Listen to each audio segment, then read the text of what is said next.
Hungry Shark Evolution, a game I grew up playing on mobile, where you could control a shark, upgrading it to a bigger and more powerful shark. So you could unlock new areas and eat bigger things. That's what she said. You did this by doing challenges, or by using gems you collect. You could gather these gems by completing quests, catching gemfish, or more controversially, watch ads. The game heavily pushed microtransactions to speed up this process. Which sure, the creators also gotta make their money, but younger me didn't have the money to afford these gems, and honestly, unlocking sharks in this game required so much time.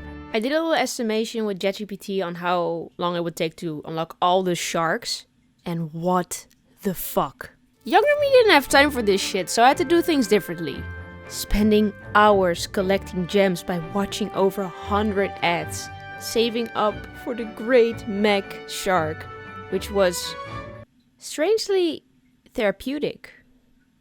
After hours of watching ads over and over again and having to wait for ads to be available to watch again, I finally got it.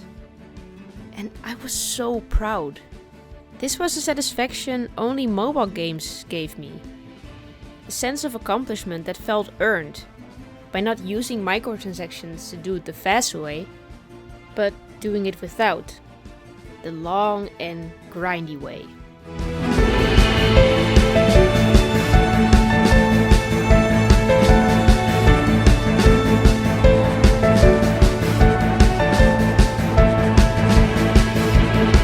I think mobile gaming has a charm to it that I can't stress enough, and I want to share some of my favorite mobile games and how they brought me so much joy.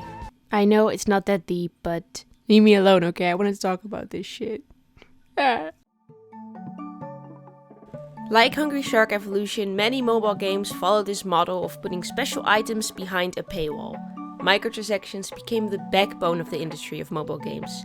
Seen in games like Candy Crush, Pokemon Go, Summoner Wars, Farm Hero Saga, Rise of Berg, and Dragon's World. Oh, Dragon's World, how I miss you. If you play games like Heyday, Ice Age Village, or Dragon Mania Legends, just to name a few, you'll know the charm of building your own village, unlocking new features, and breeding adorable creatures.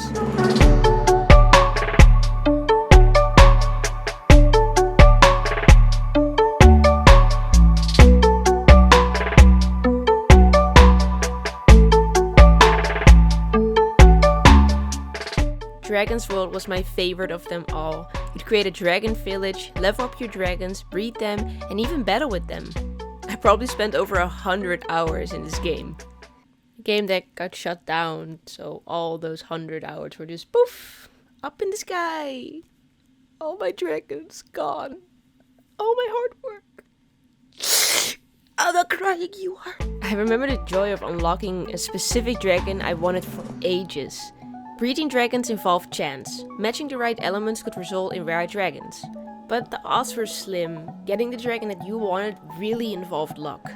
But a go can dream, so I just kept trying, breeding with the same dragons every day. Every 24 hours I would come back to the game and hope that I would finally get the dragon I really, really wanted. I forgot its name, it's this dragon. But every day I came back with no luck. Until one day. I was sleeping over at my grandma's. It was a rainy day. I remember it well. I opened the game, look at my breeding station, and there it was. The egg of the dragon I really wanted. Sorry. I ran to my grandma to show my accomplishment. She looked at me with confusion, and then gave me the biggest smile ever, because she saw the joy in my eyes. She said, "Good job." Was it a good job, Grandma? Was it a good job? To be filled with so much joy for them to just take it away.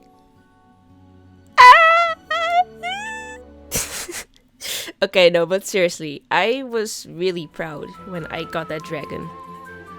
It's funny when you think about it. Feeling genuine pride over a silly little mobile game that ran on microtransactions and ads. But weirdly, that was the magic of it. Unlocking that dragon without spending anything felt like beating the system, even though watching ads also gives them money. Doesn't matter, I felt cool, okay? Most people that are obsessed with games like these would probably just spend their money on the gems and then buy the dragon and be done with it. But I actually took the time and waited and just got lucky. And that felt so satisfying. But there was one mobile game that peaked for me. One game that checked off all the boxes of my love in mobile gaming. School of Dragons. A game based on the How to Train Your Dragon franchise.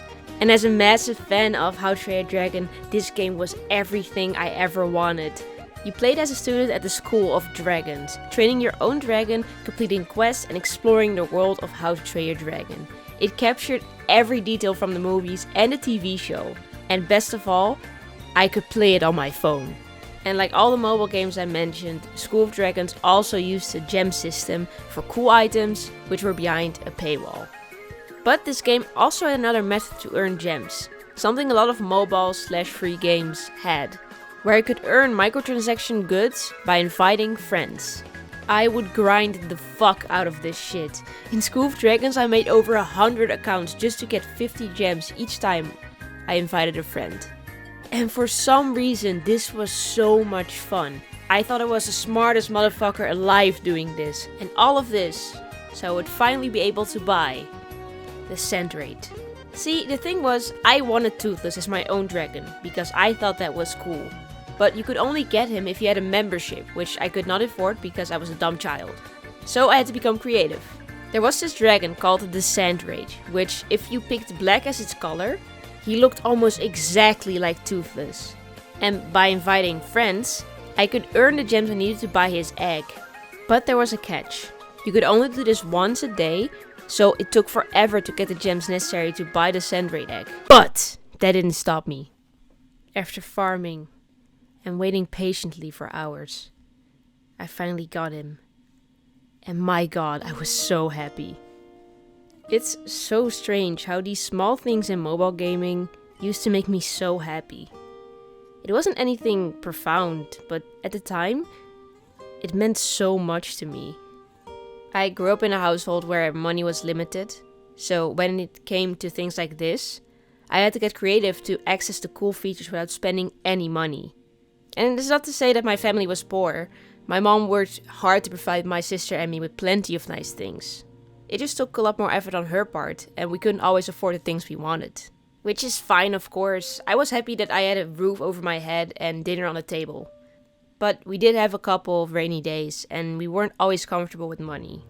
So we weren't poor, but definitely not rich either. I think that is why I appreciate these small victories in mobile games so much. They felt like wins I earned, with my own effort and creativity. So silly, but I don't know, I just wanted to share this. RIP School of Dragons and Dragon's World. My favorite mobile games ever made. Okay, I know it's not that deep, but stupid little things like this just mean a lot to me, and I just wanted to express my love for this in a video. That's the only way I know how to do it, I think. Yeah. Thank you for watching this video! Let me know your thoughts in the comments. I always respond to comments, so let's talk about stuff we both enjoy. Also, wishlist Moldbreaker Rise of the Loaf, a game that I am the art director of and will be releasing soon on Steam. Alright, see you in the next video, guys. Bye bye!